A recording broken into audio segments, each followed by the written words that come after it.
হয়েছে তক্ষক নাগ একটা মনুষ্য রূপ ধারণ করেছে, আর তার আসল রূপটা একটা বদরি ফলের মধ্যে রেখে দিয়েছে, ফুলের মধ্যে রেখে দিয়েছে। এই জন্য ভাদ্র মাসের ফুলের মধ্যে দেখবেন কিরা ফুল দেখা যায়। দিয়ে এক জুড়ি ফল মাথার মধ্যে নিয়ে সে এখন রওনা হয়েছে ওই পরীক্ষিত মহারাজের কাছে আসবে। এই জন্য রওনা হয়েছে, কারণ ওখানে বলিষ্ঠ বলিষ্ঠ সৈন্য আছে, পাহারাদার আছে, বহু লোক আছে, অতএব আমি যাবো কেমন করে আমার আসল রূপে। এই জন্য নকল রূপ ধারণ করে তিনি রওনা হয়েছেন। নকল রূপ ধারণ করে তিনি যাচ্ছেন। তিনি যখন যাচ্ছেন তখন কশ্যপ নামে, তাক্ষক নাম কশ্যপ নামে এক ব্রাহ্মণ ছিলেন। ওই ব্রাহ্মণ সাপের বিষ ঝাড়তে জানেন। তিনি চিন্তা করলেন তাহলে আমি যাব, গিয়ে মহারাজ পরীক্ষিতকে বাঁচাবো, তাহলে আমি অনেক টাকা পয়সা ধন সম্পত্তি পুরস্কার পাব। এই জন্য তিনি রওনা হয়েছিলেন বাঁচানোর জন্য। কিন্তু রাস্তার মধ্যে যাওয়ার পরে তক্ষক সর্প ব্রাহ্মণ দুজনে একসাথে দেখা হলো। ব্রাহ্মণ বলছে, আপনি মাথার মধ্যে ফলের ঝুড়ি নিয়ে কোথায় যাচ্ছেন? বলে, আমি তো যাচ্ছি পরীক্ষিতের সভাতে। বলে, ওখানে গিয়ে কি করবেন? পরীক্ষিত ফল খাবে না, এত অন্বেষণ ব্রত করেছে, 7 দিন ধরে জল পর্যন্ত গ্রহণ করে নাই, সেই ব্যক্তি তো খাবে না, কেন নিয়ে যাচ্ছ? বলছে, উনি না খাও, মুনি ঋষিরা তো আছেন, এই যে পাঠ শ্রবণ করছেন, পাঠ যারা শ্রবণ করছেন তাদেরকে ফল দিয়ে দিব খাওয়ার জন্য, এই জন্য আমি ফল নিয়ে যাচ্ছি। ঠিক আছে, ঠিক আছে, ভালো কথা। এইবার বলছে, তাহলে আপনি কেন যাচ্ছেন? ব্রাহ্মণ ঠাকুর, ওখানে তো পরীক্ষিত মারা যাবে আজকে, আপনি কেন যাচ্ছেন? বলে, আমি সাপের বিষ ঝাড়তে জানি, অতএব আমি তক্ষক নাগ যখন চুবল দিবে তখন আমি মহারাজ পরীক্ষিতকে জীবিত করে দিব। এত বড় অসম্ভব কথা আপনি বলছেন, আপনি কেমন করে তাকে জীবিত করবেন? আপনি কি জানেন না তক্ষক নাগের বিষের কি জ্বালা? তক্ষক নাগের যখন কাউকে চুবল দেয় তখন তার শরীরটার মধ্যে আগুন লেগে যায়, সমস্ত শরীরটা ভস্ম হয়ে যায়, আর ভস্ম হয়ে উঠতে শুরু হয় বাতাসে। আপনি তাকে বাঁচাবেন কেমন করে? ব্রাহ্মণ বলছে, এক মুষ্টি ছাই যদি আমি ধরতে পারি, ওর থেকে আমি পরীক্ষা বানিয়ে দিব। এতটুকু সাধন ভজন তিনি করেছেন, সিদ্ধি লাভ করেছেন। তক্ষক সাপ বললেন, এ পারবেন না, শুধু শুধু গিয়ে ওখানে অপমান হবেন না, লজ্জিত হবেন না। তক্ষক নামের বিশেষ জ্বালা দেখি ও আপনি বুঝতে পারছেন না, আপনি বাড়ি ফিরে যান। বলছেন, তক্ষক নাগ পেলে পরে দেখিয়ে দিতাম আমি পারবো কি পারবো না। তক্ষক বলছে, তাহলে চলুন। কোথায়? বলে, ওই সামনে আম গাছ আছে। তো তক্ষক পাবো কোথায়? আমি তো তক্ষক নাগ।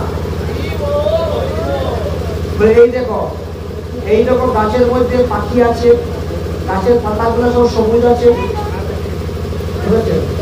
আমি ওই গাছের গোড়ার মধ্যে চুবল মারবো, গাছটা কিন্তু আগুন লেগে যাবে, পুরো ছাই হয়ে যাবে। দেখি তুমি আবার যেই আম গাছ সেই আম গাছ বানাতে পারো কিনা, তাহলে বুঝবো তুমি পরীক্ষিতকে বাঁচাতে পারবে। এই কথা বললেন। এবারে গিয়ে যখন গাছের মধ্যে চুবল দিয়েছে তক্ষক নাগ, সঙ্গে সঙ্গে গাছের মধ্যে আগুন লেগে গেছে, সমস্ত পাতা পড়ে ছাই হয়ে উড়ে যেতে শুরু হয়েছে।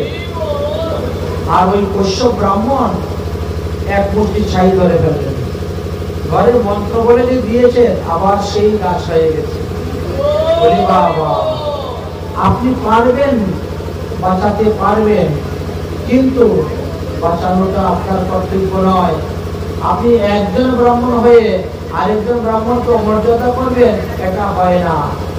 সৌমিক মুনির পুত্র সিংহী অভিসম্পাদ দিয়েছে আগামী সপ্তম দিবসে তক্ষকনাগ ধ্বংসনে মৃত্যু হবে, তাহলে ওর বাক্য কি অমান্য হয়ে যাবে?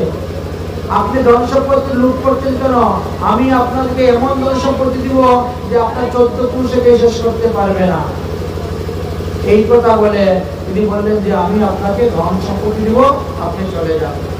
তক্ষক নামক কক্ষ ঋষিকে ফিরিয়ে দিলেন আর পরের প্রসারী মাথার করে নিয়ে তক্ষক নাগ এসে উপস্থিত হয়েছেন পরীক্ষিত মহারাজের সঙ্গে। পরীক্ষিত মহারাজ তখন হরিভজন করতে করতে করতে করতে তিনার আত্মা, তিনার প্রাণ, মন, বুদ্ধি সব ভগবানের চরণে পৌঁছে গিয়েছে। তিনি মারা গিয়েছিলেন। পরীক্ষিতের মৃতদেহেতে তক্ষক নাগ এসে দিয়েছে ছুবল। যেই ছুবল দিয়েছে শরীরের মধ্যে আগুন লেগে গেছে। আকাশ থেকে দেবতারা পুষ্প বৃষ্টি করতে শুরু করেছে। বলো পরীক্ষিত মহারাজ কি জয়। পরীক্ষিত স্বধাম চলে গেলেন, নিত্যধামে ভ্রমণ করলেন পরীক্ষিত মহারাজ। 7 দিন ভাগবত পাঠ শ্রবণ করে হরিধামে চলে গেলেন। তিনাকে আর পৃথিবীতে এসে জন্মগ্রহণ করতে হলো না। কিন্তু তার পুত্র জন্মেজয় তিনি তখন দেখে গেলেন আমার বাবাকে যে তক্ষক সংহার করেছে, ধ্বংসন করেছে, আমি তাকে বধ করব। এই জন্য তিনি একটা ব্যভিচারী যজ্ঞ আরম্ভ করলেন। এমন একটি ব্যভিচারী যুদ্ধ করলেন যে ওই যজ্ঞতে সমস্ত সর্প এসে পুড়িয়ে পুড়িয়ে মরবে। ব্রাহ্মণগণ মন্ত্র বলছেন আর সর্প আকাশ মার্গে উড়ে উড়ে যজ্ঞ কুণ্ডের মধ্যে পড়ে মারা যাচ্ছে। একদিন জন্মেজয় এসে বললেন, হে ব্রাহ্মণ, হে পুরোহিত, হে আচার্য, আপনারা প্রতিদিন লক্ষ লক্ষ সর্পকে যজ্ঞে পুড়ে মারতেছেন, কিন্তু আমার পিতাকে যে বধ করে সৎকরি সে কেন আসছে না এখনো? সে কেন এখন আগুনে এসে পড়তেছে না? তখন তারা বললেন যে ইন্দ্রের শরণাপন্ন হয়েছে সে। দেবরাজ ইন্দ্রের শরণাপন্ন হয়েছে। দেবরাজ ইন্দ্র তাকে স্বর্গের সিংহাসনের সঙ্গে বেঁধে রেখে দিয়ে তিনি সিংহাসনে বসে আছেন। এই জন্য তক্ষক নাগকে আমি মন্ত্রের দ্বারা আনতে পারতেছি না। কি তোমাদের মন্ত্রের মধ্যে শক্তি নাই? এমন শক্তি বলো যে স্বর্গের থেকে ইন্দ্র সহ, স্বর্গের সিংহাসন সহ, তক্ষক নাগ সহ যেন আকাশ মার্গে উড়ে এসে এই যজ্ঞ কুণ্ডের মধ্যে পুড়ে মরে। তখন তারা মন্ত্র বলছে, তৎপ্রকাশো পতিতশ্চ স্থহিন্দ্রিয়েণ মরুতস্ততঃ। এবার তক্ষক নাগ আকাশ মার্গের থেকে উঠতে শুরু হয়েছে। ইন্দ্রের সিংহাসন সহ, ইন্দ্র সহ তক্ষক নাগ আকাশ মার্গের থেকে আসতেছে যজ্ঞ কুণ্ডে পড়ার জন্য। দেবরাজ ইন্দ্র বলছে, গুরুদেব গুরুদেব, রক্ষা করো রক্ষা করো রক্ষা করো। গুরুদেবের শরণাপন্ন হলেন। দেবগুরু বৃহস্পতি তখন নিমিষের মধ্যে এসে উপস্থিত হয়ে গিয়েছেন। হে জন্মেজয়, বন্ধ করো তোমার এই যজ্ঞ। একটি মাত্র সর্প তোমার পিতাকে বধ করেছে, আর তার বিনিময়ে তুমি লক্ষ লক্ষ সর্পগণকে যজ্ঞতে বধ করেছ। বন্ধ করো তোমার এই ব্যভিচারী যজ্ঞ। তুমি তক্ষককে বধ করতে পারবে না। তক্ষক তোমার বৈধ নয়, কারণ দেবরাজ ইন্দ্র তক্ষককে অমৃত পান করিয়েছেন। দেবরাজ ইন্দ্র স্বয়ং অমৃত পান করেছেন, তাহলে তারা তো বৈধ নয়, অত তুমি বধ করতে পারবে না। ছেড়ে দাও ছেড়ে দাও ছেড়ে দাও। মুনির বাক্য শ্রবণ করিয়া তখন তিনি ছেড়ে দিলেন। এইভাবে সর্পযজ্ঞ বন্ধ হলো। নমো ভগবতে তস্मै কৃষ্ণায় বৈকুণ্ঠমেধসে যৎপাদং ভুজ ধ্যানং সংকীর্তং মধ্যং কবিন্নাম। অতএব সেই ভগবান শ্রীকৃষ্ণচন্দ্রকে প্রণাম করে আমরা ভাগবত কথা বিশ্রাম দেব। এই কথা যখন বললেন তখন সুতমুনি বলছেন, সৌনকাদি ঋষিগণ বলছেন, আমাদের মনে আরো একটু জানার আছে। যদিও ভাগবত কথা আপনার বিশ্রাম হয়ে যাচ্ছে, তবুও আমাদের মনে আরো কিছু বিষয়বস্তু জানার ছিল। যদি কৃপা করে বলতেন তাহলে আমরা ধন্য হতাম। কি জানতে চাও? বলে আমরা শুনেছি আমাদের নাকি 18টা পুরাণ আছে, কিন্তু 18টা পুরাণের মধ্যে কোন কোন পুরাণের কি কি নাম, কোন কোন পুরাণে কতগুলা শ্লোক শুনতে আছে, এইগুলা তো আমরা জানি না। আপনি একটু কৃপা করে আমাদেরকে বলুন।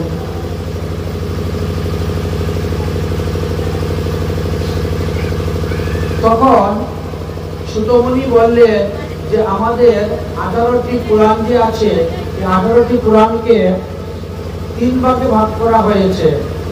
6টি পুরাণ হলো সাত্বিক পুরাণ, 6টি পুরাণ হলো রাজস্বিক পুরাণ, আর 6টি পুরাণ হলো তামসিক পুরাণ। এখন সাত্বিক পুরাণগুলো কি কি সেই কথা বলতেছি। বিষ্ণু পুরাণ, নারদ পুরাণ, শ্রীমদ ভাগবত মহাপুরাণ, গরুড় পুরাণ, পদ্ম পুরাণ আর বরাহ পুরাণ। এই 6টি পুরাণকে বলা হয়েছে সাত্বিক পুরাণ। সাত্বিকানি পুরাণানি বিজ্ঞানি মনীষীবি বৈষ্ণবং নারদং শৈব তথা ভাগবতং শুভম। আমাদের বিষ্ণু পুরাণে আমাদের 23,000 শ্লোক আছে, নারদ পুরাণে 25,000 শ্লোক আছে, ভাগবত মহাপুরাণে 18,000 শ্লোক আছে, গরুড় পুরাণে 19,000 শ্লোক আছে, পদ্ম পুরাণে 51,000 শ্লোক আছে, আর বরাহ পুরাণে 24,000 শ্লোক আছে। এই তো এই 6টি হলো সাত্বিক পুরাণ। আর এই 6 সাত্বিক পুরাণে ভগবান শ্রীকৃষ্ণের মহিমার কথা, বিষ্ণুর মহিমার কথা অধিক রূপে কীর্তন করে গিয়েছেন। সাত্বিকেষু তু কল্পেষু মহাত্মানাম অধিকং হরে। তাহলে এবার তোমাকে রাজস্বিক পুরাণের কথা বলবো। রাজস্বিক পুরাণ হলো 6টা, তার নাম কি কি? ব্রহ্মাণ্ড, ব্রহ্মবৈবর্ত, মার্কণ্ডেয়, তথৈবশ্চ বিষ্ণুস্বামী বামনং ব্রহ্মং রজনাসি বিনুর্লোকা। অর্থাৎ ব্রহ্মাণ্ড পুরাণে আছে 12,000 শ্লোক, ব্রহ্মবৈবর্ত পুরাণে আছে 18,000 শ্লোক, মার্কণ্ডেয় পুরাণে আছে 9,000 শ্লোক, ভবিষ্য পুরাণে আছে 15,000 শ্লোক, বামন পুরাণে আছে 10,000 শ্লোক, ব্রহ্মাণ্ড পুরাণে আছে 10,000 শ্লোক। এই যে 6টি পুরাণ, এই 6টি পুরাণ হলো রাজস্বিক পুরাণ। আর এই রাজস্বিক পুরাণেতে রাজসূচ মহাব্যাধি মলিকম দুর্গয়ং শুভম। এই রাজস্বিক পুরাণ সমূহ ব্রহ্মার মহিমা অধিক রূপে কীর্তন করিয়া আছে। তাই আমরা দেখতে পাই 18টি পুরাণে 18 ভাবে ব্যাখ্যা করা আছে। এইবার তোমাকে আমি তামসিক পুরাণের কথা বলবো। রাজস্বিক পুরাণ শেষ হলো, তামসিক পুরাণ। তামসিক পুরাণ হলো মৎস্য, কূর্ম, ততঃ, লিঙ্গ, শৈব, স্কন্দ, তথৈব চ। আগ্নেয়ঞ্চ সুরঙ্গেনা তামসিনা নিষেবনা। হে সুন্দরী, মৎস্য পুরাণে আছে 14,000 শ্লোক, কূর্ম পুরাণে আছে 17,000 শ্লোক, লিঙ্গ পুরাণে আছে 11,000 শ্লোক, বায়ু পুরাণে আছে 24,000 শ্লোক, আর স্কন্দ পুরাণে আছে 81,100 শ্লোক। এই তো 18 পুরাণের নাম আমি তোমাদের কাছে বর্ণনা করিলাম। অগ্নি পুরাণে আছে 15,000 শ্লোক। এই 6খানি তামসিক পুরাণ বলেই পতিত হইয়াছে। তদ্ভদায় অগ্নিশ্চ মহাত্মানাম তাসাম অগ্নিষু শিবস্য। এই তামসিক পুরাণগুলিতে অগ্নিদেবের মহিমার কথা, অর্থাৎ আর শিবের মহিমার কথা বিশেষভাবে বর্ণন করা হইয়াছে। ইহা ছাড়াও আমাদের 18টি উপপুরাণ আছে। সপ্তন্যেষু সরসত্তাং পিতৃনান্ত নিষেধে সংস্কৃতিব প্রকাশত্ব রূপম তম বিস্তৃতম। শাস্ত্রসমূহে সরস্বতী প্রভৃতি নানা দেবতা এবং পিতৃগণের মহিমা আলোচনা করতে গিয়ে এই সমস্ত পুরাণের মধ্যে বর্ধিত হয়েছে। সৌনকাদ ঋষিগণ বললেন, আপনি যখন 18টা পুরাণের কথা বললেন তখন আপনি কিন্তু মার্কেন্ডীয় ঋষির কথা বলেছিলেন, মার্কেন্ডীয় পুরাণের কথা বলেছেন। যদি না মনে করেন তাহলে আপনি কৃপা করে আমাদিগকে মার্কেন্ডীয় ঋষির জীবনী কথা বলুন। আমরা মার্কেন্ডীয় ঋষির জীবনী কথা শ্রবণ করতে চাই আপনার শ্রীমুখ হইতে, যেহেতু আমাদের বংশের এই মার্কেন্ডীয় ঋষি। 18টি পুরাণের মধ্যে তিনার নাম পাওয়া গেল, তিনার নামে পুরাণ হয়ে গেল। অতএব আপনি কৃপা করে সেই পুরাণ কাহিনীর কথা আমাদের নিকটে বর্ণন করুন। সুতমুনি বললেন, হে সৌনকাদি ঋষিগণ, এবার তোমাদেরকে আমি মার্কেন্ডীয় ঋষির জীবনী কথা, তার তপস্যার কথা তোমাদেরকে শোনাবো। এই মার্কেন্ডীয় ঋষি জন্মগ্রহণ করেছিলেন কাশীতে। মার্কেন্ডীয় ঋষির বাবার নাম ছিল মৃকেন্ড ঋষি।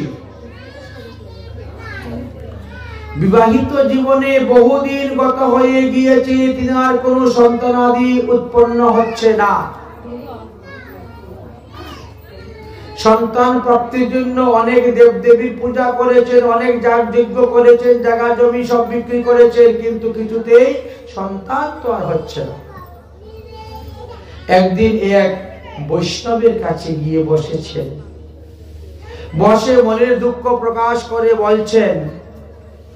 তখন সেই বৈষ্ণব বলছেন, আরে তুমি কাশীতে বাস করো, কাশীর অধিষ্ঠাত্রী দেবতা হলেন মহাদেব, আর মহাদেব তো পরম বৈষ্ণব। অতএব অবিমুক্ত নামক বৈষ্ণবের তুমি উপাসনা করো, যার উপাসনা করলে মানুষ অনায়াসেই মুক্তি লাভ করতে পারে। অবিমুক্ত নামক শিবের আরাধনা করতে শুরু করলেন।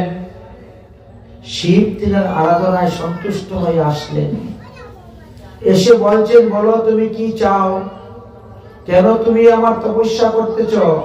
বলে, বিবাহিত জীবনে আমি এখনো পৃথিবী থেকে উদ্ধার হতে পারি নাই, কোনো পুত্র সন্তান জন্ম দিতে পারি নাই।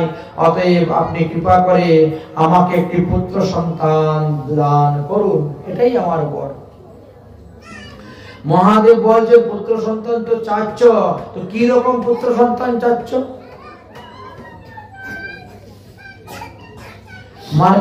মৃকেন্ড ঋষি বলছে, সেটা তো বুঝলাম না, কিরকম পুত্র সন্তান? পুত্র একটা হলেই হলো। বলে, না না, পুত্র একটা হলেই হলো তা নয়। পুত্র কিন্তু এক হলো সুপুত্র আর এক হলো কুপুত্র। তুমি কিরকম পুত্র চাও? সুপুত্র চাও না কুপুত্র চাও? আর সুপুত্র নিলে কি হবে? আর সুপুত্র নিলে তোমাকে সুখ দিবে, কিন্তু সুপুত্রের পরমায়ু থাকে অল্প, ওরা বেশি দিন বাঁচে না, তাড়াতাড়ি মরে যায়। আর কুপুত্র যদি নেও, তার লম্বা আয়ু হবে, দীর্ঘ আয়ু হবে, কিন্তু সে সারা জীবন তোমাকে দুঃখ আর দুঃখ দিবে, কষ্ট আর কষ্ট দিবে। এবার তুমি বিচার করে বলো, তোমার সুপুত্র আশীর্বাদ দিব না কুপুত্র আশীর্বাদ দিব? এবার তো মৃকেন্ড ঋষি বড় চিন্তার মধ্যে পড়ে গেলেন। অনেকক্ষণ বিচার করলেন মনে মনে, বিচার করে পরে বলছেন, যা, আমাকে সুপুত্রই দাও, আমি সুপুত্র চাই, আমাকে সুপুত্র দাও। মহাদেব বলছেন, দেখো, আমি তোমাকে আশীর্বাদ দিব, আমার আশীর্বাদে পুত্র হবে, কিন্তু আমি যে তোমাকে আশীর্বাদ দিয়েছি পুত্র, এ কথা কিন্তু কাউকে বলিও না।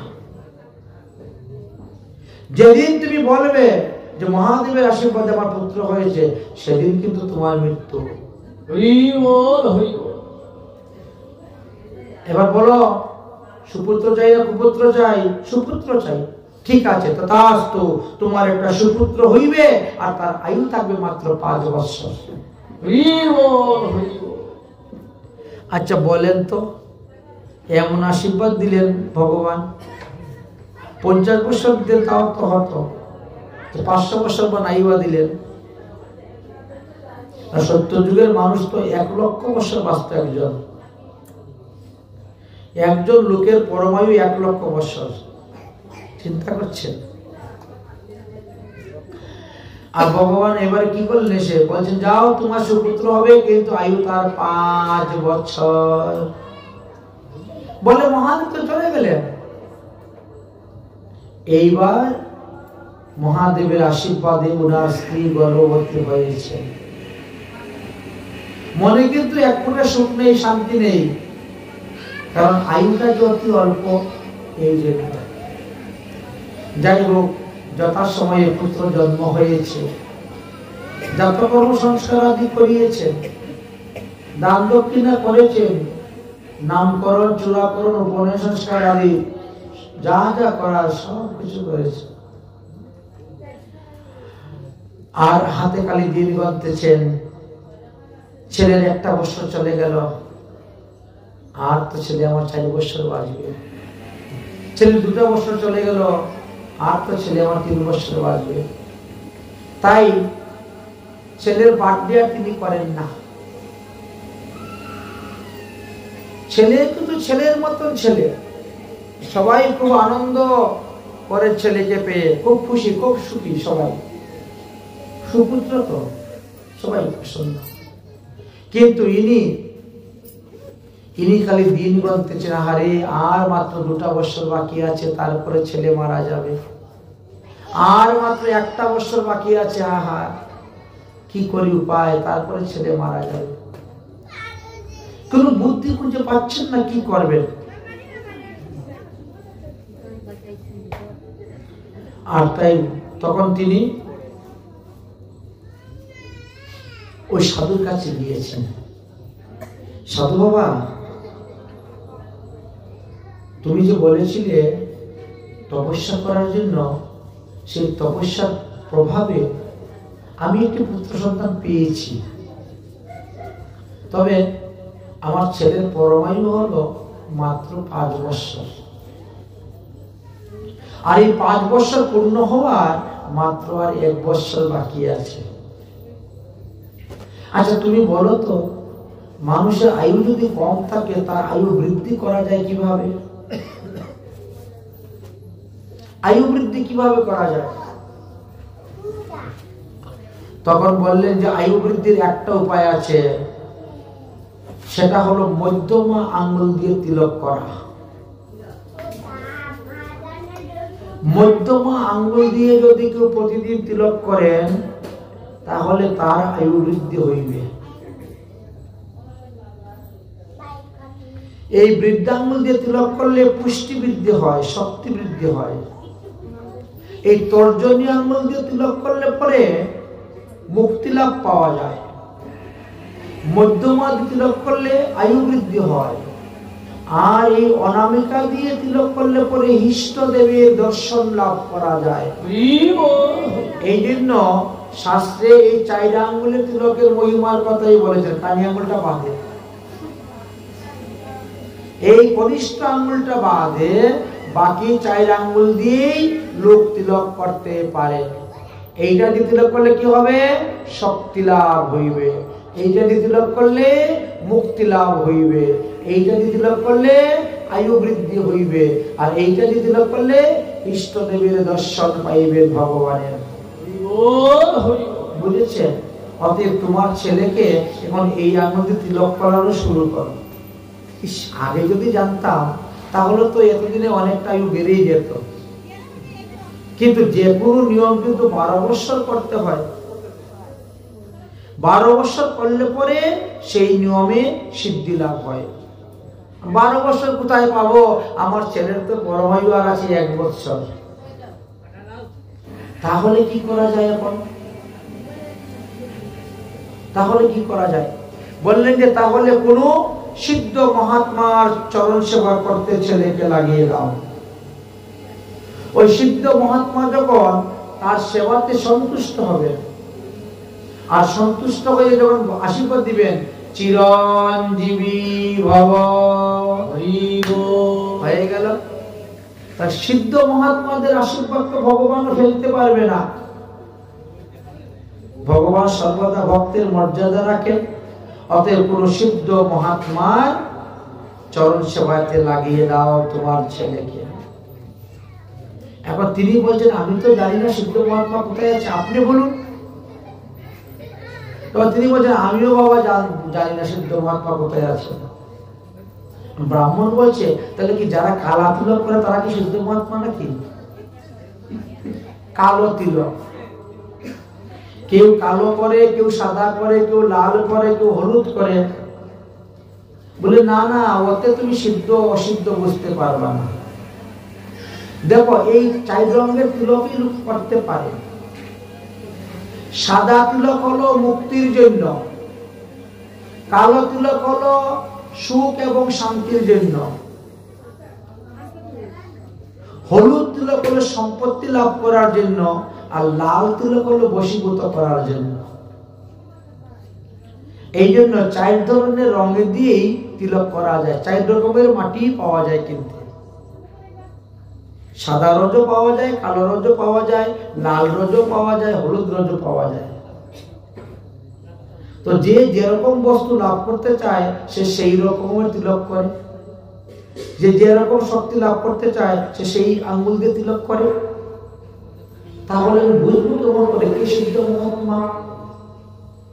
তার সেবায় আমার ছেলেকে লাগাবো, পরমায়ুতে 1 বছর। বলে তাহলে কাজ করো, আজকে থেকে যত সাধু মহাত্মা দেখবেন সবাইকে সিদ্ধ পুরুষ বলে মনে করবে, আর ছেলেকে সেবায় লাগিয়ে দাও। তো আমার ছেলে কত লোকের সেবা করবে? এইটুক মাত্র বাচ্চা ছেলে সেবা করতে পারবে না। যখন এক কাজ করো, তুমি গঙ্গার তীরে একটি ঘর বানাও, আর সেই ঘরের মধ্যে ছেলেকে বসিয়ে রাখো। যত লোক গঙ্গার পাড় দিয়ে যাবে স্নান করতে, সবাইকে যেন সে পায়ে ধরে প্রণাম করে। এইভাবে পায়ে ধরে প্রণাম করতে করতে যদি কোন সিদ্ধ মহাত্মা পায়ে ধরে প্রণাম করে, আর সেই সিদ্ধ মহাত্মা যদি তাকে বরদান দেন চিরঞ্জীবী ভব, তাহলেই কিন্তু তোমার ছেলে দীর্ঘায়ু হয়ে যাবে। তখন তিনি গঙ্গার তীরে একখানা কুটির তৈরি করলেন, আর ছেলেকে বললেন কি, নর নারী নিকলে জিতনে, যুবা বৃদ্ধ ওরবাল, পুরুষ হোক আর মহিলাই হোক, ছেলে হোক আর মেয়ে হোক, বালক হোক বালিকা হোক, বৃদ্ধ হোক বৃদ্ধা হোক, যারা তোমার ঘরের সামনে দিয়ে যাবে তুমি দৌড়ে গিয়ে তাদেরকে পায়ে ধরে প্রণাম করবে। ধরি মহিমাত, মাথাটাকে ভূমির মধ্যে লাগিয়ে প্রণাম করবে। নর নারী নিকলে জিতনে, যুবা বৃদ্ধ ওর বাল, বহুবাজ বাজি অনেক পশু, সপুর সুন সব শান, আবত দেখত দূরত হাত জোরত, পুনঃপুনি মাত করত দই মহিমাত। তুমি তাদেরকে প্রণাম করবে। তাহলে ওই বৈষ্ণবের কৃপাতে না তোমার অনেক মঙ্গল হইবে। ছেলে তো সুপুত্র, বাবা যা বলছেন তাই। এই তো তিনি ওখানে বসলেন, যে আসে তাকেই প্রণাম করেন, যে আসে তাকেই প্রণাম করেন। শেষ পর্যন্ত কি গরু আসলো প্রণাম করেন, গাধা আসলো প্রণাম করেন, কুকুর আসলো প্রণাম করেন। এইভাবে যে আসে তাকেই প্রণাম, তাকেই প্রণাম। আর এইভাবে প্রণাম করে করে যাচ্ছেন। প্রতিদিন তিনি খাবার এনে দিচ্ছেন ছেলেকে, তুই এখানে থাকিস, গঙ্গার তীরে থাক, প্রতিদিন গঙ্গা স্নান কর, আর গঙ্গা স্নান করতে যারা আসবে তাদেরকে প্রণাম করতে থাক। দেখতে দেখতে দেখতে দেখতে আর মাত্র 5 দিন বাকি আছে ছেলের। 5 দিন পরে ছেলে মারা যাবে। তিনার বিন্দু মাত্র ঘুম নেই, খানি নেই, আর এই দুঃখের কথা কাউকে বলতেও পারছেন না, কি করবেন? এখন আর তিনি আর বাড়িতে যান না, ওই পুণ্য কুটিরের মধ্যে বসে ছেলেকে নিয়ে আছেন, আর চিন্তা করছেন আর মাত্র 4 দিন আছে, তারপরে ছেলে মরে যাবে। ওই দিন দৈবক্রমে কি হয়েছে, সপ্তর্ষিরা তীর্থ ভ্রমণ করতে করতে ওই কাশীতে গিয়ে উপস্থিত বেদারসে। ওই শিশু গিয়ে সপ্তর্ষিকে প্রণাম করছে। প্রণাম সাধু মহাত্মা জি, বলে লম্বা হয়ে পড়েছে। সাধুদের হৃদয়ে তো করুণা, চিরঞ্জীবী পরমায়ু মাত্র 4 দিন বাকি, চিরঞ্জীবী ভব। ওর বাবা ছিল বাড়িতে, ঘরে শুনতে পেয়ে দৌড়ে এসেছে, আপনাদের বাক্য যেন সত্য হয়, আপনাদের বাক্য যেন সত্য হয়, সত্য হয়। সপ্তর্ষিরা বলছেন, আমাদের বাক্য কখনো মিথ্যা হয় না। আমরা কি পৃথিবীর সাধারণ মানুষ নাকি? আমরা হলাম সপ্তর্ষি। তীর্থ ভ্রমণ করতে করতে কাশীতে এসেছি মহাদেবের সঙ্গে সাক্ষাৎ করতে, দেখা করতে। আমাদের বাক্য তো কখনো মিথ্যে হয় না, তাই জন্য হয়, তাই জন্য হয়। তাও তুমি এত আনন্দিত হচ্ছ, তুমি কে? বলে আমি ওই ছেলের বাবা। ও আচ্ছা আচ্ছা, তো তোমার আনন্দের কারণটা কি? বলে আমার ছেলের পরমায়ু ছিল মাত্র আর 4 দিন, 4 দিন পরে সে মারা যেত, কিন্তু আজ আপনারা চিরঞ্জীবী বলে আশীর্বাদ দিয়েছেন, এই জন্য আমার খুশি, খুশিতে আত্মহারা হয়ে গেছি, তাই জন্য হয়। বলে কে কে তোমার ছেলেকে বর দিয়েছে তোমার ছেলে আর 4 দিন বাঁচবে? বলে ওটা তো বলা যাবে না, সেই দেবতা আমাকে নিষেধ করে গিয়েছেন। আমার ছেলের পরমায়ু ছিল 5 বছর, আর 5 বছর পূর্ণ হওয়ার আর মাত্র 4 দিন বাকি আছে। এখন আপনারা তো চিরঞ্জীবী বলেছেন, দেখা যাক তাহলে আপনারাই আমার ছেলেকে বাঁচান। সপ্তর্ষিরা বলছেন, ঠিক আছে, আমরা যাচ্ছি কাশী বিশ্বনাথ দর্শন করতে, দর্শন করে আমরা আসি, তুমি এখানে বসে থাকো ছেলেকে নিয়ে। দর্শন করে আসলেন, আসার পরে বলছেন, শোনো, ওই তুমি এই ছেলেকে না আমাদের কাছে দান করে দাও, এই ছেলেটাকে আমাদের কাছে দান করে দাও, তাহলে আমরা চেষ্টা করে দেখবো তাকে বাঁচাতে পারি কিনা। তোমার কাছে থাকলে তো তুমি তাকে বাঁচাতে পারবে না, 4 দিন পরে তার মৃত্যু হয়ে যাবে, কিন্তু আমাদের কাছে দাও, আমরা একটু চেষ্টা করে দেখি এই ছেলেকে বাঁচাতে পারি কিনা। যেহেতু তার পরমায়ু আর মাত্র 4 দিন আছে, আর এর মধ্যে আমরা চিরঞ্জীবী ভব বলে আশীর্বাদ দিয়েছি, আমাদের বাক্যকে সত্য করার দায়িত্ব তো আমাদের, এই ছেলেটাকে দান করে দাও। সঙ্গে সঙ্গে গঙ্গার থেকে জল এনে সংকল্প মন্ত্র করে পুত্রকে দান করে দিয়েছে। 5 বছরের সন্তানকে সাধুর কাছে দান করে দিলেন, যেরকম ধ্রুবের মা ছেলেকে বলছি ভাবে। সপ্তর্ষিরা তাদের তপস্যার প্রভাবে, তপবলে ওই শিশুকে নিয়ে রওনা হয়ে গেছেন ব্রহ্মলোকে। ব্রহ্মলোকে গিয়ে যখন পৌঁছেছেন, তখন এই ছেলের পরমায়ু আর বাকি আছে 2 দিন। ব্রহ্মলোকে গিয়ে সপ্তর্ষিরা ব্রহ্মাকে প্রণাম করেছেন, প্রণাম ব্রহ্মাজি। ব্রহ্মা বলছেন, চিরঞ্জীবী ভব। সপ্তর্ষিরা তখন হাসছেন, হাততালি দেন, এরে তোর পাগলের মতো হাসছিস কেন রে? বলে হাসবো না, এই দেখো আমাদের সঙ্গে কে এসেছে। ওরা তো চিরঞ্জীবী আছেই সপ্তর্ষিরা, এই দেখো আমাদের সঙ্গে কে এসেছে। এই ছোট বালক কার রে? বলে এটা ব্রাহ্মণের বালক, এর নাম হলো মার্কেন্ডীয়, এর বাবার নাম হলো মৃকেন্ড, কাশীতে জন্মগ্রহণ করেছে। এক দেবতা নাকি তাকে বর দিয়েছেন, তার পরমায়ু 5 বছর।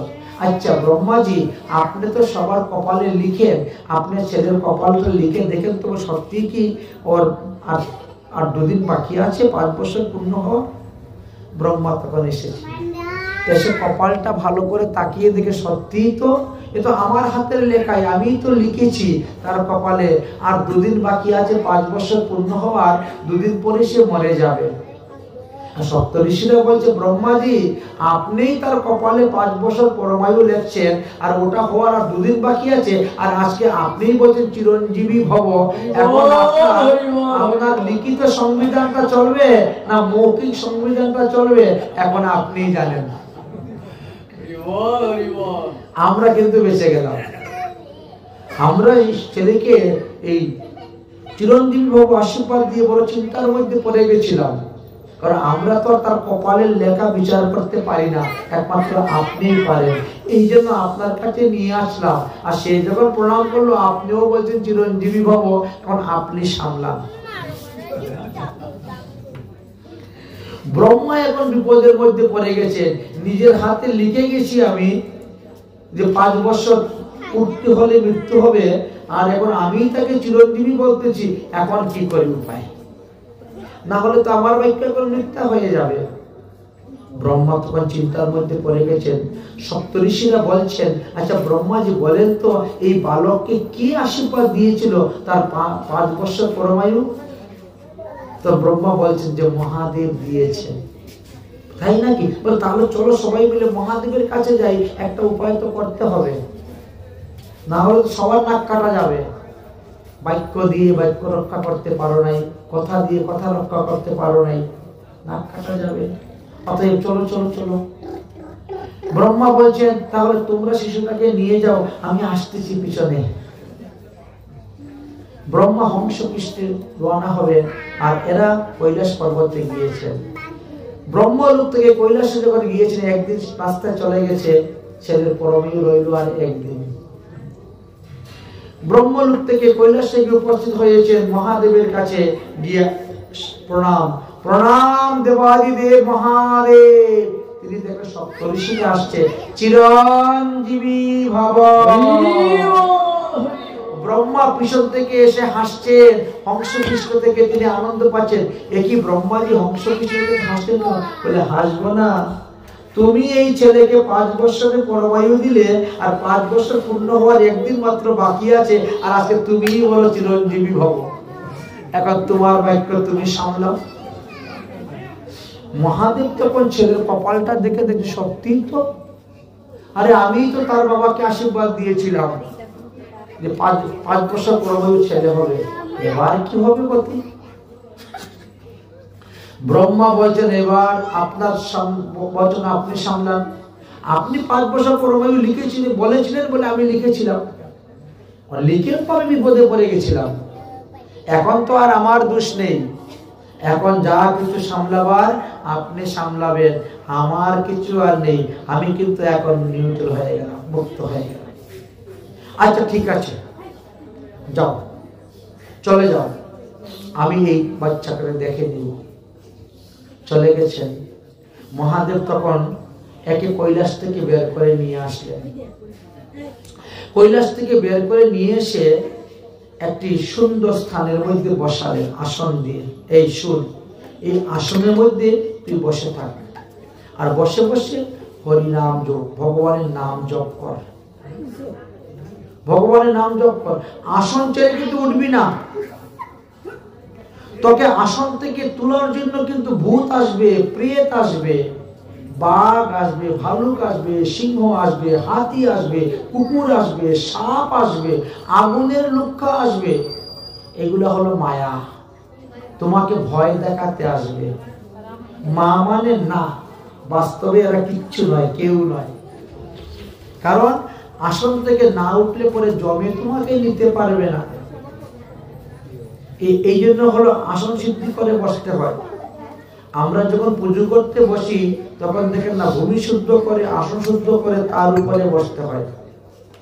এইভাবে যদি কেউ বসেন না, ওই সময় যদি আপনার মৃত্যুর যুগ থাকে, জম কিন্তু আপনাকে নিতে পারবে না,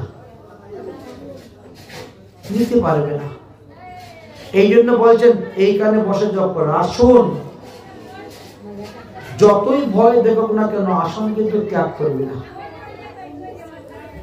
আসন ত্যাগ করলেই কিন্তু তোমার মৃত্যু। আমি তোমাকে বাঁচাতে পারবো না, কারণ তোমার 5 বছর পূর্ণ হওয়ার মাত্র একদিন বাকি। আসন ত্যাগ করবে না, আমি কিন্তু আছি, কিন্তু অন্তরালে আমাকে সচরাচর কেউ দেখতে পায় না। একমাত্র সপ্তঋষিদের কৃপাতেই তুমি আমাকে দেখতে পাচ্ছ, আমার সঙ্গে কথা বলতে পারছো। এবার তুমি বসে এখানে ভজন করো। বলে ভগবান চলে গেলেন কৈলাসপতি। মার্কণ্ডেয় ঋষি বসে ভজন করতে শুরু করলেন। এবার যম মহারাজ দেখলেন 5 বছর পূর্ণ হয়ে গেছে, এবার তাকে নিতে হবে। যমদূত পাঠালেন, তোরাই সে তো নিতে পারছে না, আসনের মধ্যে বসে আছে। মৃত্যুদূতকে পাঠালেন, সেও পারে না। এবার যম মহারাজ স্বয়ং আসলেন। একের পরে এক সব ভয় দেখাচ্ছেন, কিন্তু ও তো ভয় দেখেও আসন ছেড়ে উঠে না। তখন যম মহারাজ বড় একটা রশি নিয়েছেন।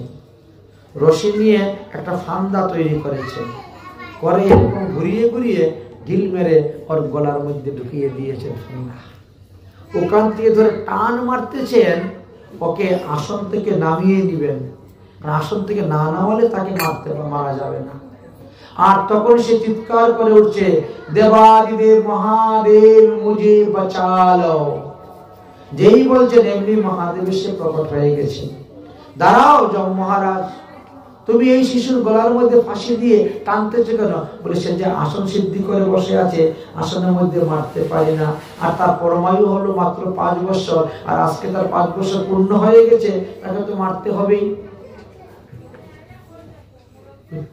তার পরমায়ু 5 বছর তুমি জানলে কেমন করে? বলে কেন, তার তো কপালে লেখা আছে, ব্রহ্মা তার কপালে লিখেছেন। ব্রহ্মা যে লিখেছেন 5 বছর পরমায়ু, তো ওটা বরটা কে দিয়েছে? তুমি দিয়েছিলে? বলে না না, আমি দিব কেন, এটা আপনি বর দিয়েছেন। ভগবান মহাদেব কিন্তু রহস্য জানেন, আপনি তো বর দিয়েছেন। আপনি মৃকণ্ড ঋষিকে বর দিলেন যে তোমার 5 বছর সুপুত্র হবে, 5 বছর পরমায়ু। ব্রহ্মা তার কপালে লিখলেন, আর আমি সেই অনুসারে আসলাম তাকে নিতে। মহাদেব বলছেন, তাহলে তোমার গণনায় তো 5 বছর নাই, ব্রহ্মার গণনায় তো 5 বছর নাই। আমি যখন বর দিয়েছি না, তো ওটা আমার গণনায় 5 বছর হবে। আমাদের কিন্তু এক একজন দেবতার গণনা কিন্তু এক এক রকম। যেমন মনে করেন আমাদের 365 দিনে 1 বছর, দেবতাদের 1 দিন। চিন্তা করেন, দেবতাদের 1 দিন। আবার 14 জন ইন্দ্র যতদিন রাজত্ব করেন, ততদিনে ব্রহ্মার 1 দিন। চিন্তা করছেন, 14 মন্বন্তরে ব্রহ্মার 1 দিন। আবার 10 জন ব্রহ্মা পতন হইতে যে সময় লাগে, সেই সময় মহাদেবের 1 দিন। এখন চিন্তা করুন, তাহলে মৃকণ্ড ঋষি, মার্কণ্ডেয় ঋষিকে তুমি কেমন করে নিবে 5 বছরে? যম মহারাজ, এর 5 বছর আমার হিসাবে গণনায় যদি 5 বছর হয়, তোমাকেও কতবার যে আসতে হবে জন্মগ্রহণ করে তার ঠিক নেই। তুমি আসছো তাকে নিতে, খবরদার তাকে তুমি নিতে পারবে না, এমন ভাবে বললেন। তাকে তুমি নিতে পারবে না, অতএব সে কিন্তু এখানেই থাকবে। এই মার্কণ্ডেয় ঋষির বংশ পরম্পরার কথা সুন্দর উল্লেখ করেছেন। এইবার চলে গেল যম। মহাদেব বলছেন, আর তোমার চিন্তা নেই, এই নও কমণ্ডলু, এই নও দণ্ড, এই নও যজ্ঞোপবীত, এই নও মেখলা। এইবার তুমি বসে ভজন করো, আর তোমার মৃত্যুর ভয় নেই। কারণ আমার গণনায় 5 বছর। মার্কণ্ডেয় ঋষি তো ভজন করতে শুরু করেছে, মাথার জটা লম্বা হতে হতে একেবারে স্থূপকৃত হয়ে গেছে। নখগুলা কত লম্বা হয়ে গেছে, চুল দাড়ি গুলা লম্বা হয়ে গেছে। ভজন করছেন, ভজন করছেন, ভজন করতে করে ব্রহ্মচর্য পালন করে ভজন করছেন। ভগবান তার ভজনে সন্তুষ্ট হয়েছেন। সন্তুষ্ট হয়ে এসে বলছেন, মার্কণ্ডেয় ঋষি, তুমি আমার কাছে বর চাও, আমি তোমাকে বর দিব। ও একটু বাকি আছে। মার্কণ্ডেয় ঋষি যখন তপস্যা করতে শুরু করেছিলেন তখন ইন্দ্র পর্যন্ত ভয়ে কাঁপতে শুরু করেছে। এত সাধন করছে, এত ভজন করছে, সেই ব্যক্তি যদি আমার ইন্দ্রাসন চেয়ে নেয় ভগবানের কাছ থেকে, তাহলে আমি থাকবো কোথায়? এই জন্য মার্কণ্ডেয় ঋষির তপস্যা ভঙ্গ করার জন্য, বিঘ্ন করার জন্য মার্কণ্ডেয় ঋষির আশ্রমে গন্ধর্ব, অপ্সরা, কামদেব, বসন্ত ঋতু, মলয়া নীল, লুক, দর্প এদেরকে পাঠিয়েছিলেন, যাও তোমরা গিয়ে তার তপস্যা ভঙ্গ করো। পাঠিয়েছে। এখন অপ্সরাগণ এসে মার্কণ্ডেয় ঋষির সামনে নৃত্য করতে শুরু করেছে, নৃত্য করতে শুরু করেছে। তাদের নপুর বলয়ার ধ্বনিতে তিনি সমাধি ভেঙে দিয়েছে। চোখ খুলে তাকিয়ে দেখেন স্বর্গের অপ্সরারা নৃত্য করতেছে। কামদেব তিনার উপর বাণ মেরেছে, কিন্তু কিছু করতে পারলেন না। তিনি জিজ্ঞাসা করলেন, হে অপ্সরাগণ, আসো আসো, আমার কাছে আসো, আমার কাছে আসো।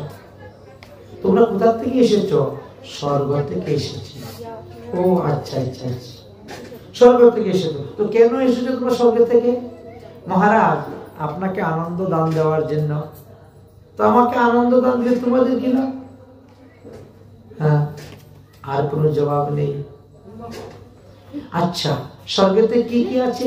এই জিনিস আছে। আচ্ছা, তোমরা আমাকে স্বর্গে নিয়ে যাবে? হ্যাঁ, চলুন চলুন, আপনাকে স্বর্গে নিয়ে যাব। আচ্ছা আচ্ছা। তো স্বর্গে যে দেবরাজ ইন্দ্র, এই দেবরাজ ইন্দ্র কতদিন রাজত্ব করেন? দেবরাজ ইন্দ্র কতদিন রাজত্ব করেন? বলে একজন ইন্দ্র 1 মন্বন্তর কাল রাজত্ব করেন। আচ্ছা, তো 1 মন্বন্তর রাজত্ব করার পরে দেবরাজ ইন্দ্র কি হয়? অপ্সরা বলছে সে গাধা হয়ে জন্মগ্রহণ করে। বলিস কি, যে বেচারা স্বর্গে ইন্দ্র হয়ে জন্মগ্রহণ করলো, তারপরে সে গাধা হয়ে কেন? বলে যখন সে ইন্দ্র হয় না, তখন ধরাকে সে স্বরাজ্ঞান করে। ইন্দ্রপদ পাওয়ার পরে ধরাকে স্বরাজ্ঞান করে, তখন যাকে যা বলতে পারে না তাকে তা বলে, যা যা করতে পারে না তাই করে শুরু করে দেয়। এই জন্য মারা যাওয়ার পরে ইন্দ্রকে গাধা হয়ে জন্মগ্রহণ করতে হয়। তো তোমরা কি করো? বলে আমরা তো আরেক ইন্দ্রকে বিয়ে করে নেই। এক ইন্দ্র গাধা হয়ে গেল, আরেক ইন্দ্রকে বিয়ে করে নেই। কারণ আমরা তো এত সহজে মরি না, কারণ আমরা সমুদ্র মন্থন থেকে উঠেছি অপ্সরা। তো আমরা তো এত সহজে মরি না। বলে তোমাদের মৃত্যু কখন হয়? বলে ব্রহ্মার একদিন পর্যন্ত আমাদের পরমায়ু। ব্রহ্মার একদিন পর্যন্ত আমরা পরমায়ু। তো ব্রহ্মার একদিনে 14 জন ইন্দ্র রাজত্ব করে, তো আমরা 14 জনকে বিয়ে করি। একজনকে বিয়ে করলাম, করে ভোগ করলাম, তারপর সে মরে গেল, মরে গাধা হয়ে গেল, তারপরে আমরা আরেকজন ইন্দ্র হলো, তাকে আবার বিয়ে করে নিলাম, তার সঙ্গে থাকলাম, তারপর তার মৃত্যু হলো, আরেকজন ইন্দ্রকে বিয়ে হলো। বলে এইভাবে 14 জন ইন্দ্রকে বিয়ে করে তোমরা সুখ অনুভব করার পরে তোমাদের মৃত্যু হয়। আর তোমাদের মৃত্যুর পর তোমরা কি হয়? বলে আমরা গাদিনী হই। গাদিনী। যে স্বর্গের রাজা ইন্দ্র মৃত্যুর পরে গাধা হয়, ওই স্বর্গে আমি যাবো কেন? না, আমি যাবো না, ওই স্বর্গে আমি যাবো না। যে স্বর্গের রাজা গাধা হয় মৃত্যুর পরে, সেই স্বর্গে গিয়ে কি লাভ? সেই স্বর্গে যাব না, দরকার নেই। আমি হরিভজন করতেছি, হরিভজন করাই ভালো। এইভাবে তিনি হরিভজন করতে শুরু করলেন। যাই হোক, মার্কণ্ডেয় মুনি তখন ইন্দ্র প্রেরিত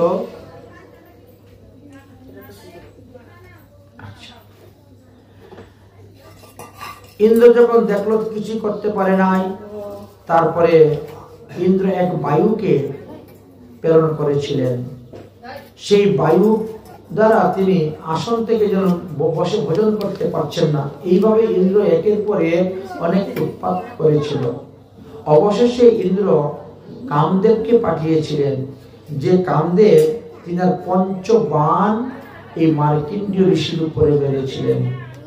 সেই কামদেবের পঞ্চবাণের নাম এই স্থানে দিয়েছেন সম্মোহন, উন্মাদন, শোষণ, তাপন, স্তম্ভন। এই 5টি বাণ মেরেছিলেন, কিন্তু মুনি এতেও তিনি বিচলিত হলেন না। মার্কণ্ডেয় মুনি ধ্যান ভঙ্গ করতে পারলেন না। যদিও পঞ্চস্বর তিনার উপরে নিক্ষেপ করেছিলেন, কিন্তু এতে তিনি তপভ্রষ্ট হলেন না। এইভাবে অনেক ভাবে মার্কণ্ডেয় ঋষি তপস্যার বিঘ্ন করতে চেয়েছিল, কিন্তু দেবরাজ ইন্দ্র পারেন নাই।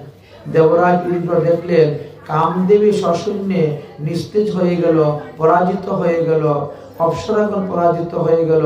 তখন তিনি চিন্তার মধ্যে পড়ে গেলেন যে তপস্যা দ্বারা তিনি এতটাই শক্তি অর্জন করছেন।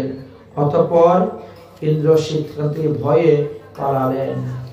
এদিকে ভগবান এসে উপস্থিত হলেন, তার তপস্যায় সন্তুষ্ট হয়ে এসে বলছেন যে বলো তুমি কি বর চাও?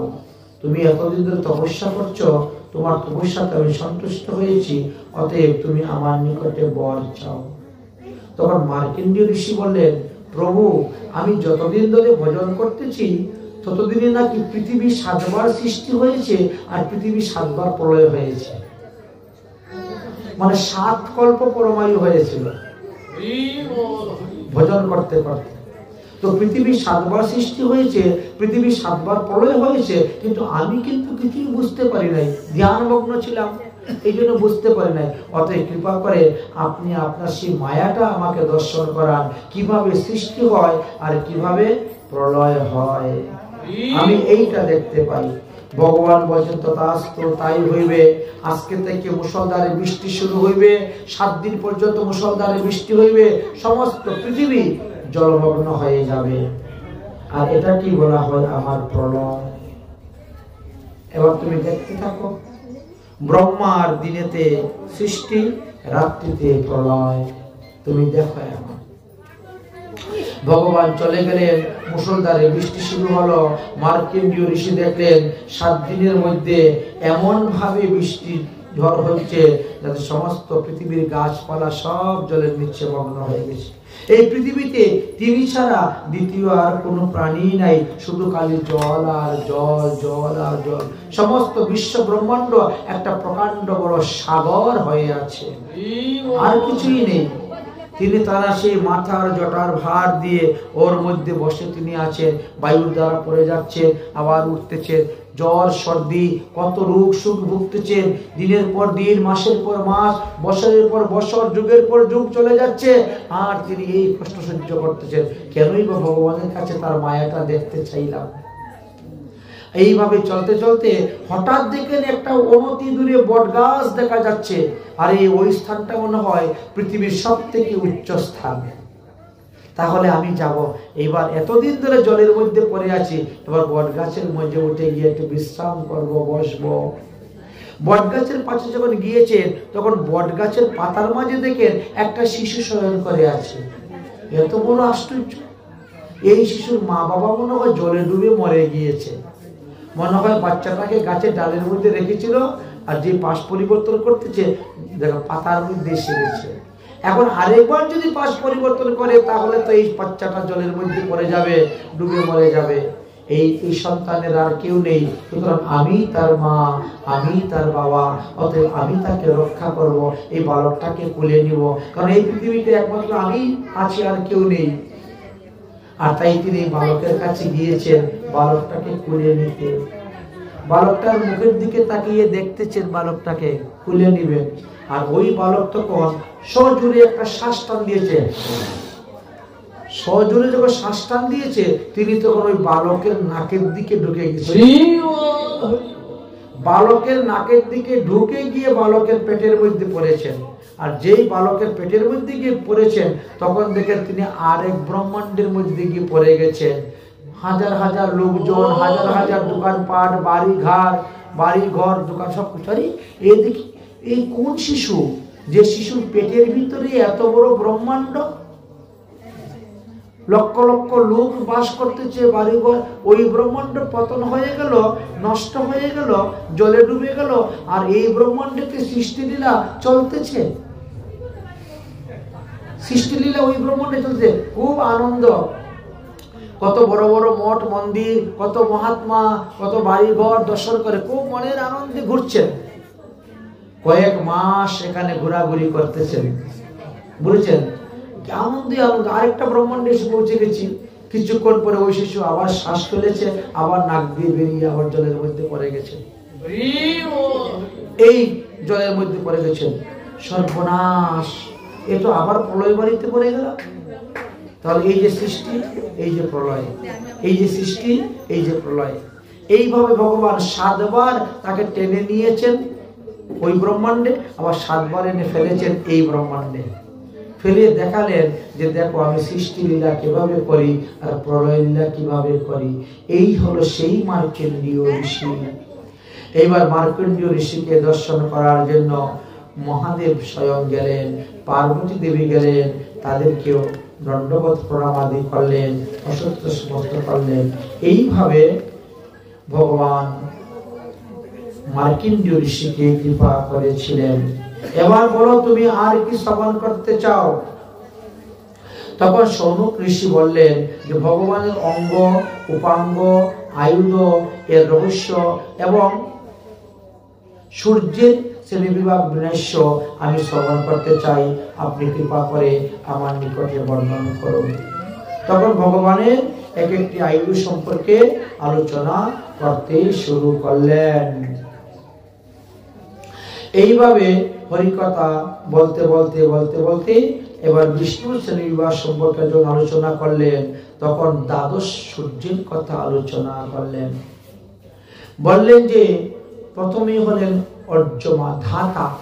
ধাতা নামক সূর্য, কৃতস্থলী অপ্সরা, হেতু রাক্ষস এবং কর্পাদি সর্প, রথযক্ষ, পুরস্ত ঋষি এবং তুর্বস্য গন্ধর্ব, এরা সবাই চৈত্র মাসে নিজ গণের সঙ্গে উপস্থিত হইয়া থাকেন।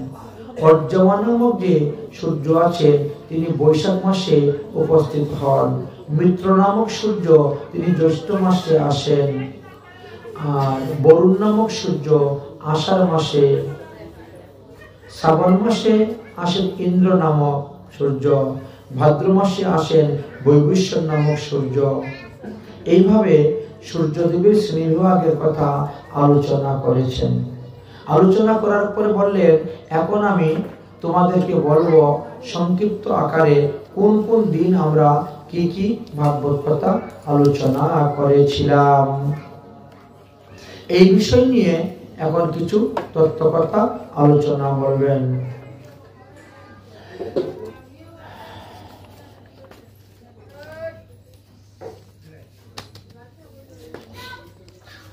প্রথম দিন শ্রীমদ্ ভাগবতের আলোচনা করতে গিয়ে জন্মাদৃশ্য শ্লোক থেকে আরম্ভ করে কথা আরম্ভ হয়েছে এবং সেই দিবসে ভগবান বরাহ অবতার পর্যন্ত আমরা আস্বাদন করেছিলাম। প্রথমে 3টি শ্লোকের দ্বারা মঙ্গলাচরণ হয়েছে, তারপরে নৈমিষারণ্যের উৎপত্তির কথা, নৈমিষারণ্যে 60,000 ঋষিগণের 1000 বৎসর ব্যাপী যজ্ঞের কথা আলোচনা হয়েছে। সেইখানে সুতমুনি পৌঁছিলেন, সুতমুনিকে প্রশ্ন করেছিলেন, 8টি প্রশ্ন করেছিলেন। সেই প্রশ্নের উত্তর দিতে গিয়ে তিনি সুখদেবকে প্রণাম করে আরম্ভ করেছিলেন ভাগবত কথা। ভাগবত কথা প্রথম দিনের প্রসঙ্গেতে সুখদেবের জন্ম কথা, ব্যাসের জন্ম কথা, নারদের জন্ম কথা, বিদুরের জন্ম কথা ইত্যাদি আমরা আস্বাদন করেছি।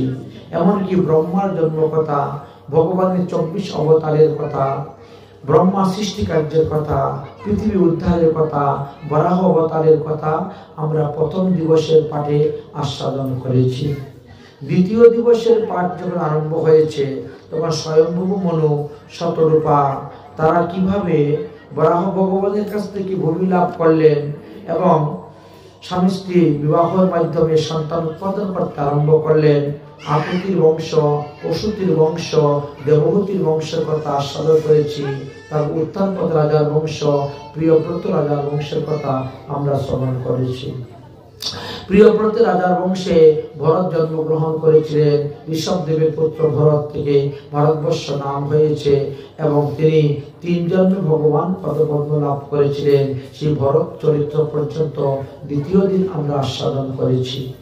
তৃতীয় দিবসের আমাদের পাঠের বিষয়বস্তু ছিল এই 9টি গ্রহ কোথায় কোথায় অবস্থান করেন, সপ্তদ্বীপা পৃথিবীর মধ্যে 7টি দ্বীপ কোথায় কোথায় আছে, কোন দ্বীপকে কত ভাগে বিভক্ত করা হয়েছে এবং কোন কোন দ্বীপের মানুষগণ কি কি দেবতার উপাসনা করেন তদ্বিষয়ে আলোচনা হয়েছে। আর এই প্রসঙ্গ আলোচনা করতে গিয়ে 28টি নরকের কথা বর্ণন করা হয়েছে। 28টি নরকের পরে অজামিলের চরিত্র কথা বর্ণন করা হয়েছে। আর অজামিলের চরিত্র কথা বর্ণন করার পরে আমাদের পুনরায় আবার আস্বাদন করলাম প্রাচীন বৈগী রাজার কথা এবং পুরঞ্জনীর কথা আস্বাদন করলাম। তৎসঙ্গে প্রচেতার কথা শ্রবণ করা হয়েছে এবং দক্ষ প্রজাপতি পুনরায় আবার মনুষ্য দেহ নিয়ে জন্মগ্রহণ করেছিলেন, যার 11,000 পুত্র 60টি কন্যা সন্তান হয়েছিল, তাদের কথা শ্রবণ করলাম।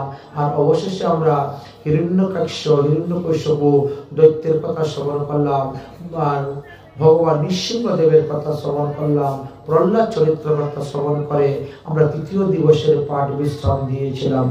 চতুর্থ দিবসের পাঠের বিষয়বস্তু ছিল আমাদের মন্বন্তর অবতার বর্ণন।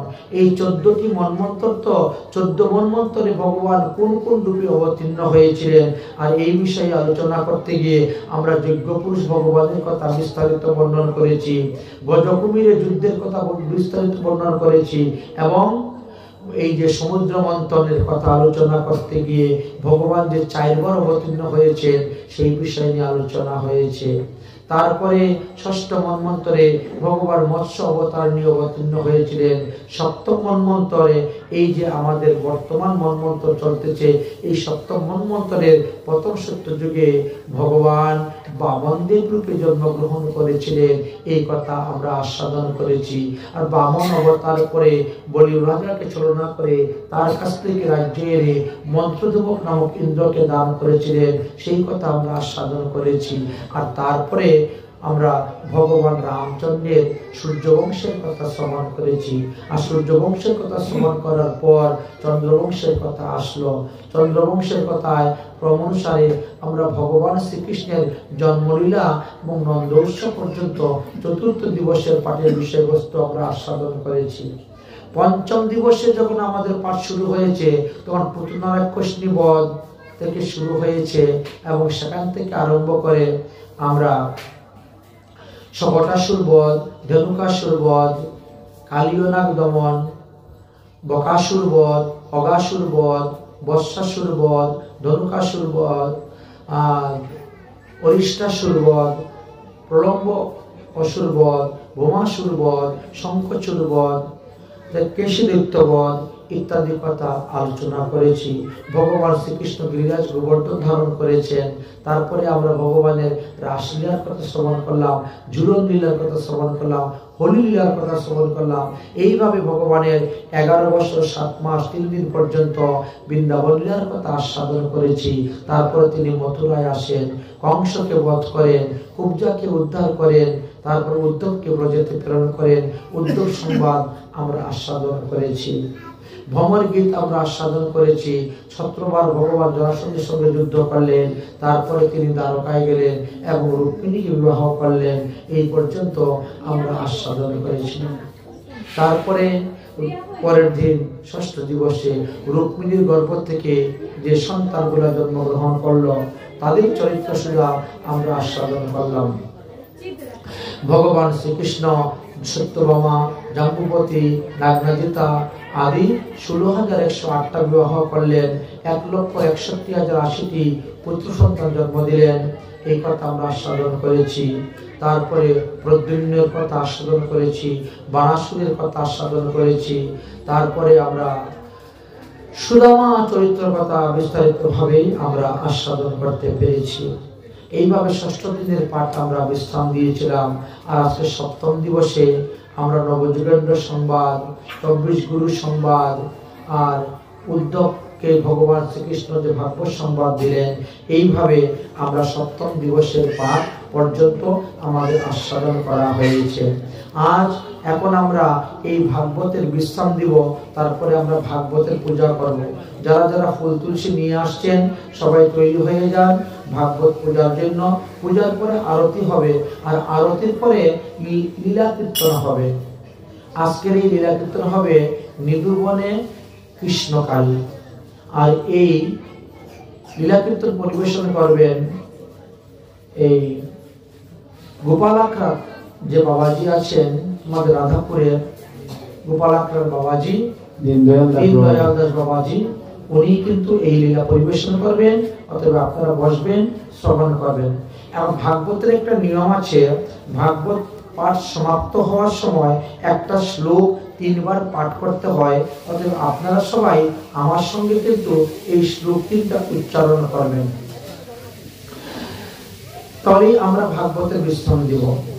বলে নাম সংকীর্তনায়স্য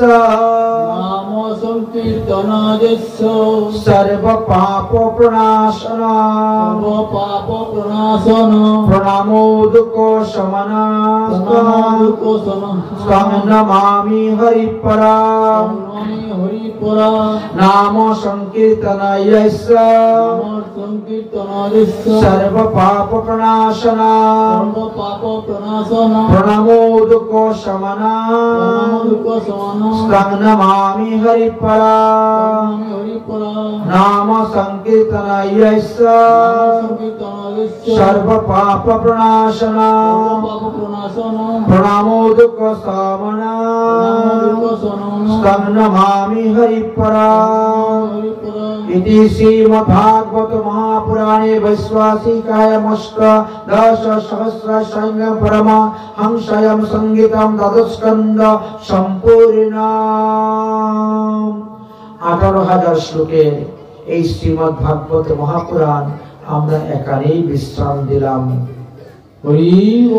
তদীয়ং বস্তু গোবিন্দং তুভ্যমেবং সমর্পয়েৎ তেন তন্ময়ং গন্ধং রতিং চিত্ত শাশ্বতং। বলো শ্রীমদ্ভাগবত মহাপুরাণ কি জয়, শ্রী গোস্বামী পাদ কি জয়, শুক মুনি কি জয়, শুক মুনি কি জয়, পরীক্ষিত মহারাজ কি জয়, শরণ্য ক্ষেত্র কি জয়, বিনোদী বিহারী নাথ কি জয়, বিরজাবালা নাথ কি জয়, আত্মবিনা ভাগবত পাঠ কি জয়, विश्राम की आपको सप्ताह ज्ञान दिव्य की सुता वक्ता की पुजारी की पुजारी भंडारी की हरिनाम संकीर्तन की करताल की भजिया की अपन अपन गुरु गोविंद की आज के आनंद की जय जय श्री राधे श्याम। और लेके जाना रे हरि का नाम थोड़ा थोड़ा, लेके जाना रे हरि का नाम थोड़ा थोड़ा, लेके जाना रे हरि का नाम थोड़ा थोड़ा।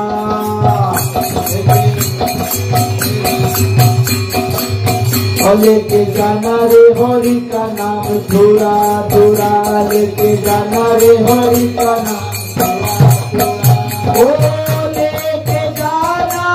भूल मत जाना लेके जाना, भूल मत जाना लेके जाना थोड़ा थोड़ा।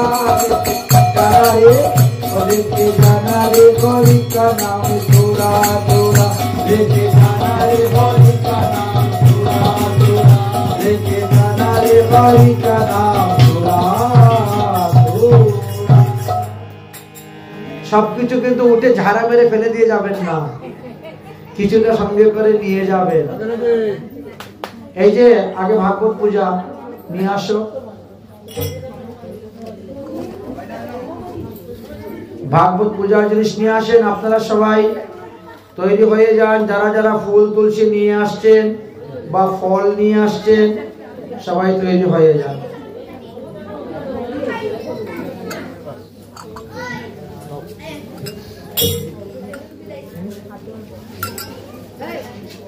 कोई जयंती कोথায় আছে?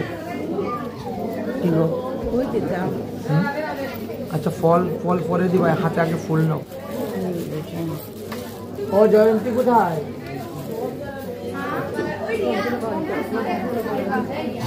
তুমি আগে একটু সেটিং করো না। তোমাকে দুপুরবেলা বললাম যে দুপুরে যেবার পূজা করতে রাত্রিবেলা পূজা হবে, তুমি ভুলে গেছো?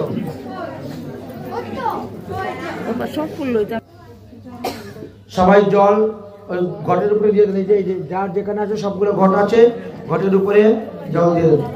হরি ওম ঐশ্য শ্রীমদ্ভাগবতম রুদ্রমাইক্যং মন্ত্রস্য নারদ ঋষি বৃহদি চন্দ্র শ্রীকৃষ্ণ পরমাত্মা দেবতা ব্রহ্ম বীজ ভক্তি শক্তি জ্ঞান বৈরাগ্য কৃপা মম শ্রীমদ্ভাগবত প্রসাদম সিদ্ধার্থে ভাগবত পূজা বিনিযোগঃ। চন্দন কোথায়? চন্দন একটু চন্দন নিয়ে এখানে ভাগবতে দেন। চন্দন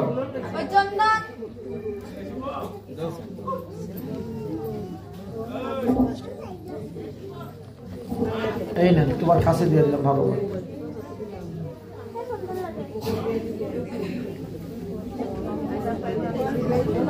ফল পরে দিবেন, আগে আগে আগে তো পূজা করা হবে, তারপরে তো দিবেন। আচ্ছা, আর কেউ চন্দন দিবেন? দিলে দেন। হরি ওম নমো ভগবতে মহাপুরুষ পুরুষোত্তমায় এতৎ শতন্দর অর্পণম নমো নমঃ। শ্রীকণ্ডম চন্দনম দিব্যগণ্ডম সমবারিতং বিলবেন সুরকেষ্টনম চন্দন প্রতিগৃহ্যতা। তুলসী পাতা অর্পণ করো, তুলসী পাতা। ওম নমো ভগবতে মহাপুরাণ পুরুষোত্তমায় এতৎ তুলসী পত্র সমর্পয়ামি তং সমর্পয়ামি। ওম তং নৃসিংহেমোরূপাণং রত্নরূপাণং মঞ্জুরীণং ভবং মুক্তদপুরায়াণং দিব্যং পূজ্যামি হরিপ্রিয়ং নমো নমঃ। তুলসী পাতা অর্পণ করেছ?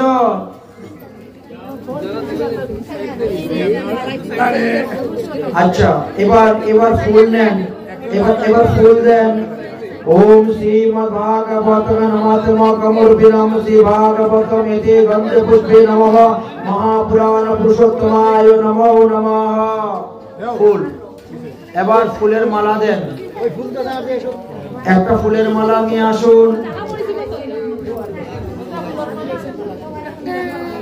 हरि ओम मल्लादीनां सुगंधीनां मल्लादीनां प्रभो नमो नमः। मल्लादीनां पुष्पाणि गृहनाथं श्री ओम मल्लादीनां परमेश्वराय नमो नमः। মালা দেওয়া হয়েছে, এবার বস্ত্র। তোমার কি বলছিল দুপুরে যে ওই আমার যে একাশি আছে, একাশি করে দেবো, বস্ত্র আছে নিয়ে আসো।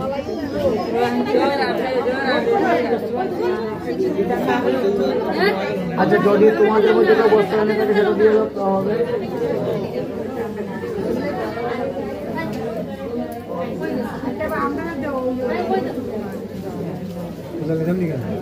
হ্যাঁ, এখন না, ফলটা পরে আমাদের এক একটা মন্ত্র বলা হবে, একটা দেওয়া হবে, তো তবে পুজো একসঙ্গে সাথে। কি বস্ত্র হাতে রাখো, যখন মন্ত্র বলবো তখন খুলে দিবা, মন্ত্র বলবো তখন খুলে দিবা, কোনো অসুবিধা নেই। যখন যেটা বলবো সেটা হ্যাঁ দিয়ে দাও, বাস। খুলো, খুলে হাতে নাও, খুলে হাতে নেও। আমি যখন যেটা বলবো তখন সেটা দিবা, এটা হলো নিয়ম। এক একটা মন্ত্র বলবো, এক একটা দ্রব্য অর্পণ করবো। যে যেটা এনেছে কোনো অসুবিধা নাই, কোনো অসুবিধা নেই, রাখো, দেরি আছে। এবার বস্ত্র, সবকিছু রাখো। বস্ত্র মন্ত্র বলতেছি। হরি ওম শীত বাতুষিণো সমুদ্রানাং লজ্জায়াম রক্ষণম পরাং দেহ অলঙ্কার সমেতাং বস্ত্রম ততো শান্তি প্রবিষ্টমে। ওম নমো শ্রীমদ্ভাগবতে মহাপুরাণ পুরুষোত্তমায় বস্ত্রম সমর্পয়ামি।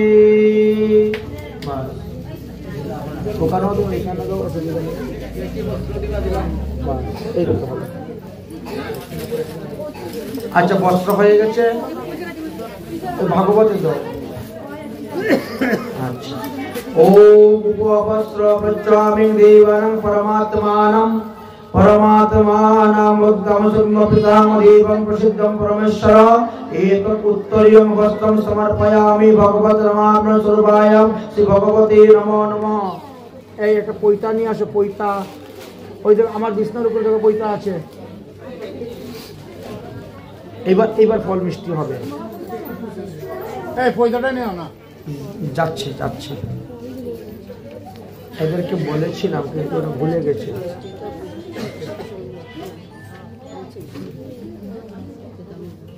ভগবানকে দিলে দোষ নাই, মানুষকে না খাইতে দিতে হবে। হাতে রাখো, ওনাকে দাও, তোমার হাতে রাখো। না হলে কথা বুঝো না। দুপুরবেলা কি করেছিলাম ভুলে যাও কেন তোমরা?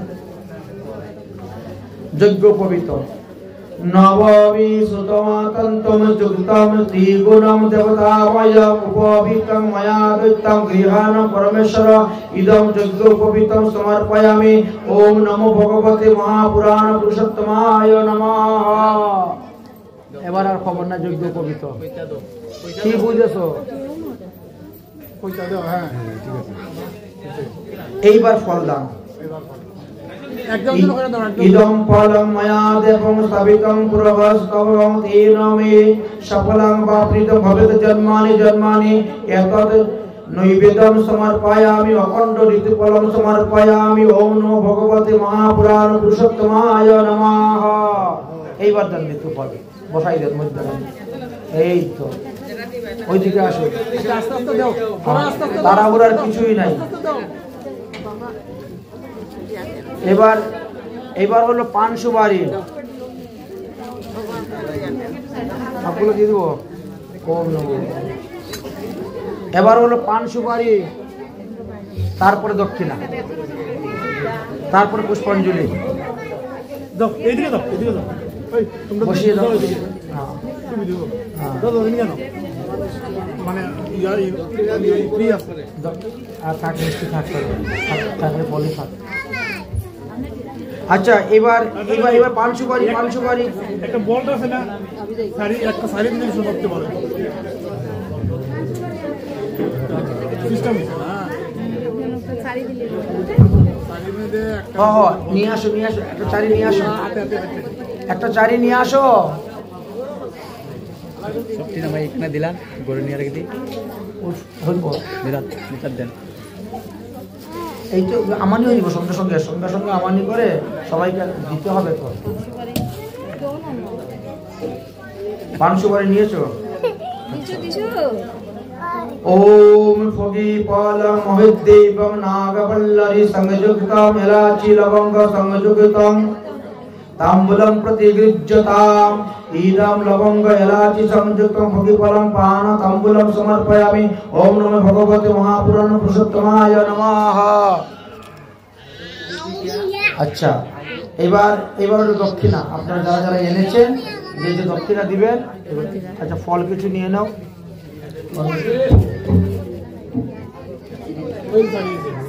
তারপরে হলো পুষ্পাঞ্জলি।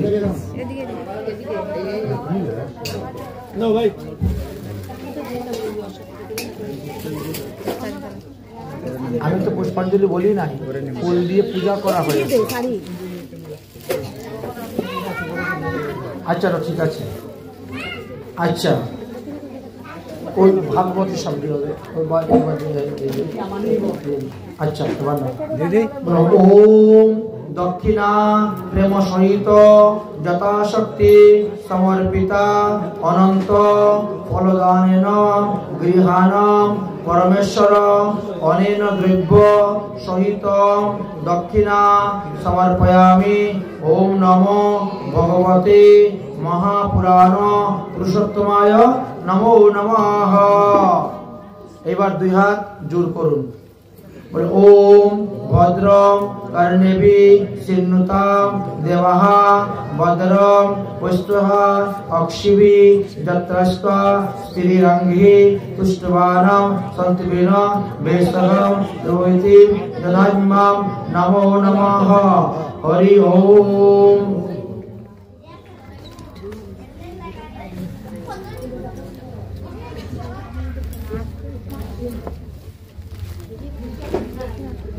এবার পুষ্পাঞ্জলি নিয়ে আসুন।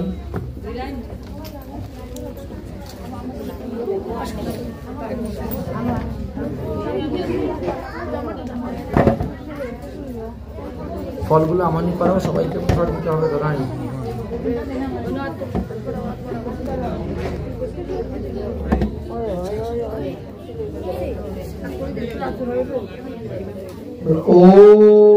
पराशुर जयति पराशुर शनो सत्यव्रत हृदय नंदन व्यास जस्य कमल गलितम वाङ्मयम् अमृतम जगत पिबतम नमस्तुते भगवते व्यासाय इति देविष्ये पुंजायः अस्तायां मुखहम् अनेन पूजयाम भगवत व्यास प्रियतां नमः व्यास विष्णुरूपाय विष्णुवे नमो वै ब्रह्मनिदाय वशिष्ठाय नमो नमः एक सचंदन तुलसी पत्र पुष्प आदि अनेन द्रव्येन व्यास पूजा करिष्यामि नाना सुगंधि पुष्पाणि यथाकाले भवानि च पुष्पांजलि मया दत्ता गृहाणं परमेश्वर मंत्र पुष्पांजलि समर्पयामि। 3 বার দিতে হবে। আরেকবার নেন।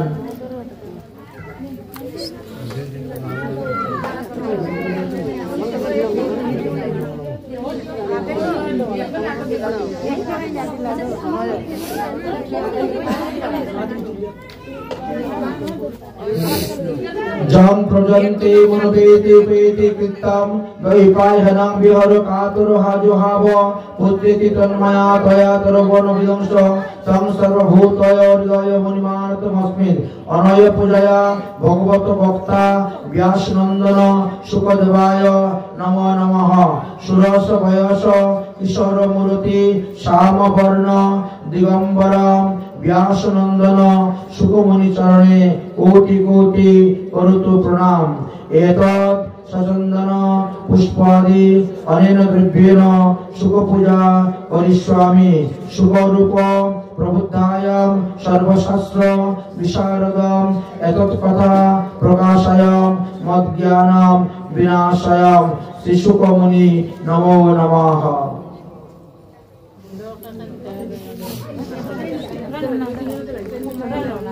আরেকবার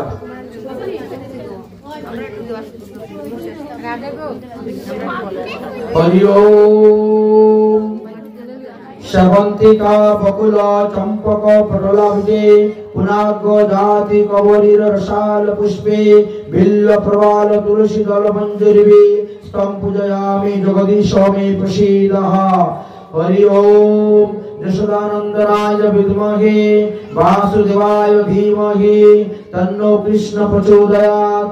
हरि ओम विश्वानुजाय विद्महे कृष्ण प्रियाय धीमहि तन्नो राधा प्रचोदयात्।